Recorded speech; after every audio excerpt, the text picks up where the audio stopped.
സായികുമാർ, എന്തിനാണ് ഇത്ര അസഹിഷ്ണുത എന്നുള്ളതാണ്. ഇതിൽ ഈ കാർഡുകൾ ഇങ്ങനെ വരുമ്പോൾ അല്ലെങ്കിൽ വിമർശനം വരുമ്പോൾ അത് നേരിടാൻ കഴിയാതെ അതിന് നീക്കം ചെയ്യുന്ന, അത് ദുരുപയോഗം ചെയ്ത്, അത് മെറ്റയെ ഉപയോഗിച്ച് ദുരുപയോഗം ചെയ്തുള്ള ഒരു നടപടിയാണ് നടക്കുന്നത് എന്നുള്ളതാണ്, നീക്കമാണ് നടക്കുന്നത് എന്നുള്ളതാണ് ഇതിൽ നിന്ന് വ്യക്തമാകുന്നത്. നമുക്ക് ഇതുവരെയുള്ള കാർഡുകൾ ഒന്നുകൂടി പരിശോധിക്കാമെന്ന് തോന്നുന്നു. ഇപ്പോൾ 9ാമത്തെ കാർഡായി. ഇപ്പോൾ ആ കാർഡുകൾ എന്തുകൊണ്ടാണ് അവർ ഇത്രയും അസഹിഷ്ണുത കാണിക്കുന്നത്? ശ്രുതി, ഇതിൽ മെറ്റ നൽകുന്ന ഒരു വിശദീകരണം എന്നുള്ളത് ഇത് കൃത്യമായി പരാതി നൽകിയതിന്റെ അടിസ്ഥാനത്തിലാണ് ഈ ഒരു നീക്കം ചെയ്യൽ എന്ന് തന്നെയാണ്. അതായത് രണ്ട് രീതിയിൽ മെറ്റയ്ക്ക് ഇவ்விധത്തിലുള്ള കാർഡുകൾ നീക്കം ചെയ്യാം. അതൊന്ന് മെറ്റ സ്വമേധയാ ചെയ്യുന്നതാണ്. ഏതെങ്കിലും തരത്തിലുള്ള തെറ്റായ രീതിയിലുള്ള കാര്യങ്ങൾ പ്രചരിപ്പിക്കുന്നുണ്ടെങ്കിൽ അത് മെറ്റയ്ക്ക് സ്വാഭാവികമായും നീക്കം ചെയ്യാം. അല്ലെങ്കിൽ ഏതെങ്കിലും തരത്തിലുള്ള ഒരു പരാതി ലഭിക്കുകയാണെങ്കിൽ അതിന്റെ അടിസ്ഥാനത്തിൽ ആ കാർഡുകൾ നീക്കം ചെയ്യാം. ഇവിടെ മെറ്റ കൃത്യമായി സമ്മതിക്കുന്നുണ്ട്, ഇങ്ങനെ ഒരു പരാതി കിട്ടിയതിന്റെ അടിസ്ഥാനത്തിലാണ് ഇങ്ങനെയൊരു നടപടി എടുത്തത് എന്നുള്ളത്. ആ പരാതി എവിടെ നിന്ന് പോയത് എന്നുള്ളത് കൃത്യമാണ്. കാരണം എല്ലാ വാർത്തകളും നീക്കം ചെയ്യപ്പെടുന്നില്ല. കൃത്യമായി ആർക്കെതിരെയുള്ള വാർത്തകളാണ് നീക്കം ചെയ്യപ്പെടുന്നത് എന്ന് പരിശോധിച്ചാൽ തന്നെ ആ പരാതിയുടെ കേന്ദ്രം വ്യക്തമാണ്. ഇവിടെ പ്രതിപക്ഷ നേതാവ് പറഞ്ഞ വാക്കുകൾ പോലും ജനങ്ങൾക്ക് കേൾക്കാൻ അല്ലെങ്കിൽ അവർക്കറിയാൻ വേണ്ടി കൊടുക്കാൻ കഴിയാത്തൊരു സാഹചര്യം. അതാണ് നമ്മൾ നേരത്തെ പറഞ്ഞത്. ഇത് അടിയന്തരാവസ്ഥയ്ക്ക് സമാനമായിട്ടുള്ള ഒരു സാഹചര്യമാണോ?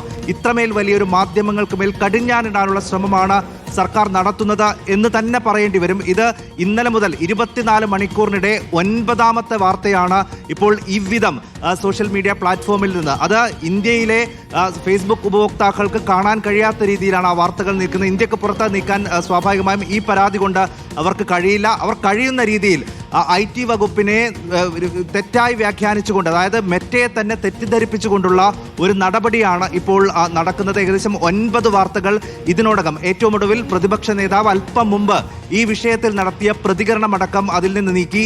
CPI സംസ്ഥാന സെക്രട്ടറി ബിനോയ് വിശ്വത്തിന്റെ വാക്കുകൾ നീക്കി. P ജയരാജൻ ഈ വിഷയത്തെക്കുറിച്ച് നടത്തിയ വിമർശനം നീക്കി. അങ്ങനെ മെറ്റ വിലക്കിനെതിരെ, ഈ മാധ്യമ വിലക്കിനെതിരെ നടത്തിയ വിമർശനങ്ങൾ പോലും അവിടെ നിൽക്കാൻ കഴിയാത്ത രീതിയിൽ അതിനെ നീക്കുകയാണ്.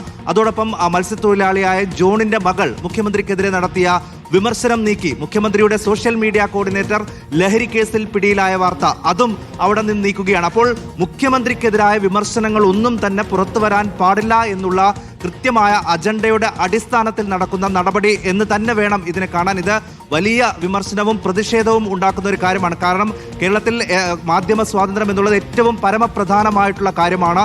അതിനെതിരായിട്ടുള്ള ചെറിയ നടപടികൾ പോലും കോടതിയടക്കം വലിയ വിമർശന വിധേയമാക്കിയിട്ടുള്ള കാര്യമാണ്. അങ്ങനെയുള്ള ഒരു സ്ഥലത്താണ് യാതൊരു വിധത്തിലുമുള്ള മറുപടിയുമില്ലാതെ ഈ പോസ്റ്റുകൾ നീക്കം ചെയ്യപ്പെടുന്നത്. ഇത് തുടരുകയാണെങ്കിൽ ഇത് മാധ്യമ സ്വാതന്ത്ര്യത്തിന് മേലുള്ള വലിയ കടന്നുകയറ്റം എന്ന് തന്നെ വിശേഷിപ്പിക്കേണ്ടി വരും. അതിൻ്റെ ചെറിയ നീക്കങ്ങൾ പോലും വലിയ വിമർശനവും പ്രതിഷേധവും ഉണ്ടാക്കിയ ഒരു നാടാണ് കേരളം.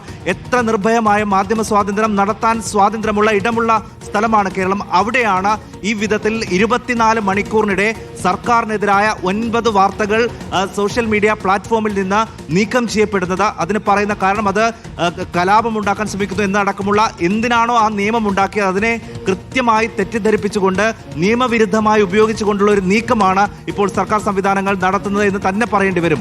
തീർച്ചയായിട്ടും ഒരിക്കലും അംഗീകരിക്കാൻ കഴിയാത്ത കാര്യം എന്നുള്ളതാണ്. വീണ്ടും വി സതീശൻ സർക്കാരിന്റെ പ്രതികാര നടപടി എന്ന് തന്നെ കൃത്യമാകുന്ന കാര്യമാണ്. പ്രതിപക്ഷ നേതാവിന്റെ പ്രസ്താവനയ്ക്കും മെറ്റയുടെ വിലക്ക് എന്നുള്ളതാണ് റിപ്പോർട്ടർ TV ഇന്നിപ്പോൾ പുറത്തുവിട്ട വാർത്ത. അല്ലെങ്കിൽ പ്രതിപക്ഷ നേതാവിന്റെ വാക്കുകൾ ഉൾക്കൊള്ളിച്ചുകൊണ്ടുള്ള ഒരു വാർത്ത, അതാണ് നീക്കം ചെയ്തത്.